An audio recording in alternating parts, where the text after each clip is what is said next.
പ്രവർത്തനം തുടങ്ങുന്നതോടുകൂടി ഈ light metro എത്തിക്കഴിഞ്ഞു. കാരണം ഈ പദ്ധതിയുമായി ബന്ധപ്പെട്ട രൂപരേഖകളും അതുപോലെ തന്നെ സംസ്ഥാന ഗവൺമെന്റിന്റെയും കോർപ്പറേഷന്റെയും നിശ്ചയദാർഢ്യം സാധനം ലഭിക്കുന്നുണ്ട്. അതുകൊണ്ട് തീർച്ചയായും കഴിഞ്ഞിട്ടുള്ളത് ഇന്നിത് പ്രാരംഭ പ്രവർത്തനമാണ്. പൊതുമരാമത്ത് സംബന്ധിച്ചിടത്തോളം കഴിഞ്ഞ 4-5 കൊല്ലം കൊണ്ട് തന്നെ നമുക്കറിയാം കേരളത്തിലെ ഏറ്റവും ആദ്യം അതിവേഗം പൂർത്തീകരിച്ച പദ്ധതിയെ കുറിച്ച് പറ്റും. ഇതുപോലുള്ള പദ്ധതികൾക്ക് എല്ലാവിധ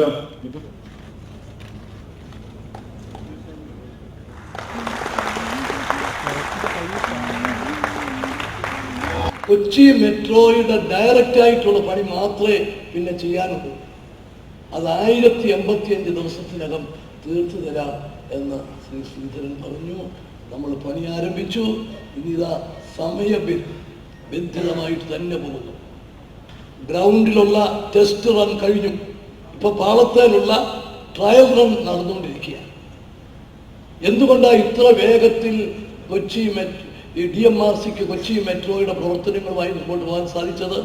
അനുബന്ധ വർക്കുകൾ മുഴുവൻ നമ്മൾ തീർത്തു കഴിഞ്ഞു.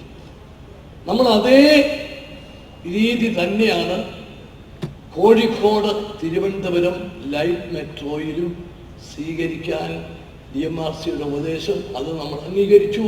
അതിൻ്റെ തുടക്കം കുറിക്കുക.